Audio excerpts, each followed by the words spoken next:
سکھر سے ایک بھائی نے کہا کہ رات ہماری مسجد میں کافی بحث ہوئی ایک امیر صاحب کی بات کو لے کر کہ عشاء کے بعد جب بیٹھے تو ایک صاحب نے یہ کہا مذاکرے میں کہ جس بندے کو دیگر صورتیں یاد ہو اور ان کے یاد ہونے کے باوجود وہ نماز میں ایک ہی صورت کو بار بار پڑھتا ہو، سورہ اخلاص کو بار بار پڑھتا ہو یا کسی بھی صورت کو مستقل ایسا کرنے کی وجہ سے نماز نہیں ہوتی۔ اگر کبھی کبھی کرے تو نماز ہو جاتی ہے، اگر مستقل ایسا کرے گا تو نماز نہیں ہو۔ عزیزان محترم دیکھیں، دو صورتیں ہیں۔ ایک صورت تو یہ ہے کہ اور کوئی صورت ہی یاد نہیں، بندے کو ایک سورہ اخلاص یاد ہے یا سورہ کوثر یاد ہے یا سورہ عصر یاد ہے، ایک ہی صورت یاد ہے، تو ظاہر ہے وہ تو بلا کراہت ایک ہی صورت ہر رکعت میں پڑھ سکتا ہے، اور شریعت اسے یہ کہتی ہے کہ دیگر صورتیں یاد کرنے کی کوشش کرو۔ یہ ایک صورت۔ دوسری صورت یہ ہے کہ باقی صورتیں یاد ہیں اور ان یاد ہونے کے باوجود وہ ایک ہی صورت کو بار بار پڑھ رہا ہے، جیسے کہ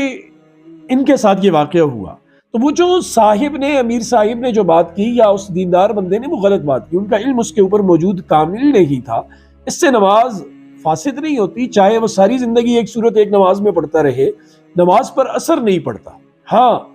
یہ ضرور ہے کہ فرض نماز میں ایک صورت کو بلا ضرورت اس کا تکرار کرنا، ہر رکعت میں پڑھنا، یہ مکروہ ہے۔ مطلب پہلی رکعت میں بھی قل اللہ احد پڑھے، دوسری میں بھی پڑھے، اسی طرح وہ سنتوں کی چاروں رکعت میں پڑھے، وتر کی تینوں رکعت میں ایک ہی اس کو پڑھے، لیکن فرض میں پڑھے گا تو یہ مکروہ تنزیہی ہے، مطلب کرنے کا گناہ نہیں ہے، مکروہ تنزیہی کرنے کا گناہ نہیں ہے نا، لیکن اس کو چھوڑنے کا ثواب ہے کہ ایک بندہ اس کو ترک کرے گا تو ثواب ہو۔ اور باقی جو نمازیں ہیں ان میں تو بلا کراہت جائز ہے، بندہ ایک ہی صورت بار بار پڑھ سکتا ہے، لیکن بڑا خیال رکھیں، دیکھیں علماء موجود ہیں، مفتیان موجود ہیں، مدارس موجود ہیں، آپ کے ارد گرد دارالافتاء موجود ہیں، خود خدا کے لیے نہ فتویٰ دیا کریں نہ مسئلہ سمجھایا کریں۔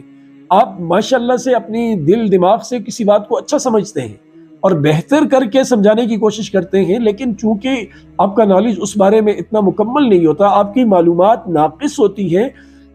اس لیے آپ پوری بات اگلے کو بتا نہیں سکتے اور وہ بات